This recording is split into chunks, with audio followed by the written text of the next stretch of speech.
Dracula controls my life in a lot of ways.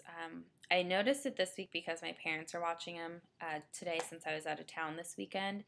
And it is such a relief to not have to worry about him barking, him marking territories. If for example, if I had to work late, I couldn't even call a friend and say, "Can you go let Dracula outside, take him for a quick walk? I'm caught up at work, or I'm caught up, with my car broken down." Any emergency situation, um, I couldn't ask someone else to step in because he's so scary to other people that no one wants to be part of his life. When people come over to my apartment, I have to lock him up or have him on a leash or keep him at more than arm's length because he's that scary. I try to tell people, be confident and, prove your size to him. He's 11 pounds. You can win. But people are terrified of him. They've heard the stories. They've seen the pictures of the scars. And so it's really hard to have people over, and I live alone, so it's lonely here, and I would like to have more people over with less stress. I can have people over, but it's an ordeal. It's, okay, you're coming up, be prepared for Dracula, remember to stand your guard, he'll be on a leash, I'll lock him up if it gets bad. And that's not fun. That's just an extra element of stress that no one needs in their life, including Dracula. He can be a good dog. I've seen it. And I think it would, he's taken years off his own life by overreacting to so much. And there's no reason that he needs to treat anyone the way he treats them. At my parents' house, it's 10 times worse. So when I'm there, I'm not a guest there. I lived there for a long time. They're very welcoming when I go back, of course. But it does add a level of intrusiveness when I go to have this dog who they really have to think about, and we all have to think about. Sure, it's become natural to have Dracula and I there with my parents, but if someone stops by, my mom has to, say, hold on, and not to mention the fact that Dracula really hates a few of her friends, and I don't know why them. So it's even more dramatic with those people who tend to stop by a lot because they live in the neighborhood. And I feel bad, they love to help me out. They love to have Dracula over. They adore Dracula. So I would love for him to not be such a jerk when people come by. And sometimes he will acclimate to people being there because he's locked up. So he'll be locked up and then so excited to come out and interact with people that he'll put on his good dog face. But I worry if younger people are over. Kids are out of the question. I won't let him around kids.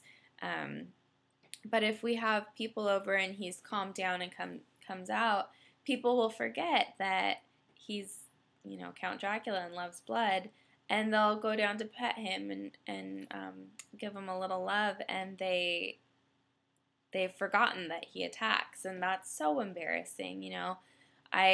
My reaction is usually to yell, not necessarily at them, but Dracula, stop, or don't pet him, and that just makes me feel so bad because that's not the kind of relationship I like to have with people. I never, ever thought that I would have a dog that didn't just love everybody just like I do. So it's a hindrance in my life and really upsetting.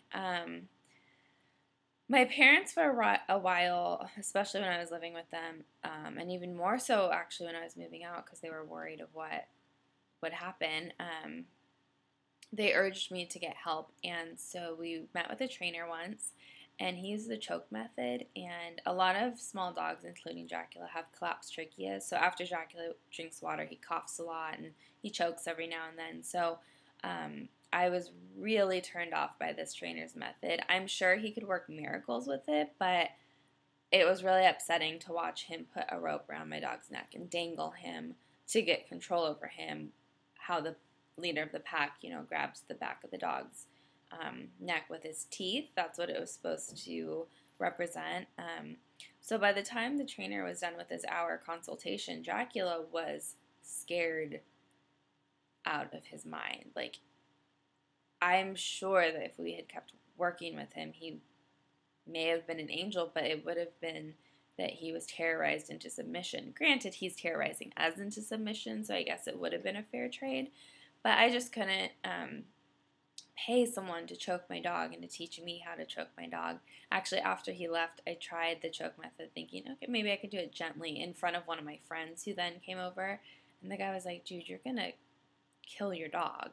And I think he was right. And then I called my vet and asked him if the choke method was an okay thing to do on Dracula given his collapsed trachea, and he said no. So after that, I thought about doing the little buzzer electric shock training, but the vet said that was bad for his trachea too. So my plan was to get a trainer when I moved to LA, but because Dracula's a little bit better with just me and there aren't as many interactions, I didn't. And it's been a few months, and I've started going back to my parents more and realizing that, yes, this is still a problem, and it would probably still be a good idea to get this under control. But I don't know how.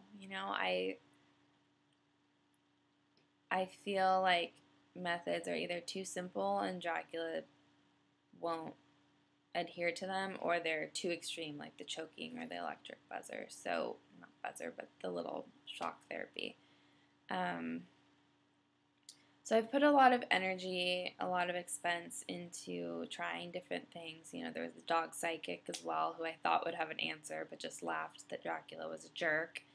And it has created a really big issue in my life. It's having Dracula away today with my parents babysitting. I cannot believe the relief I feel. I didn't realize that it was that stress was there. I mean, I knew about the stress that was people coming over or people trying to pet him or him attacking people or barking, but having him here, having him away, it's so peaceful here. There's totally different energy without him.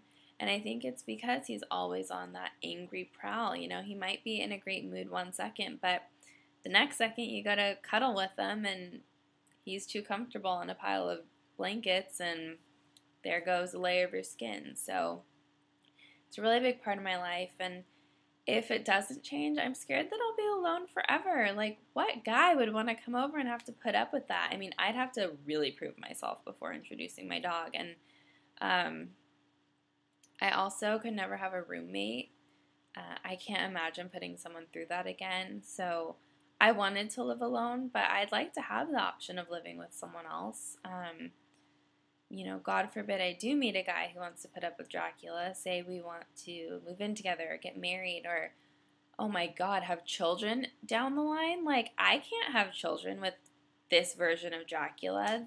That would be child abuse, just exposing any kid to him in that environment. So I'm pretty worried about how this is going to affect my life, and I love Dracula so much that I would never want to get rid of him. The thought crossed my mind for a while because it was so bad living with my parents.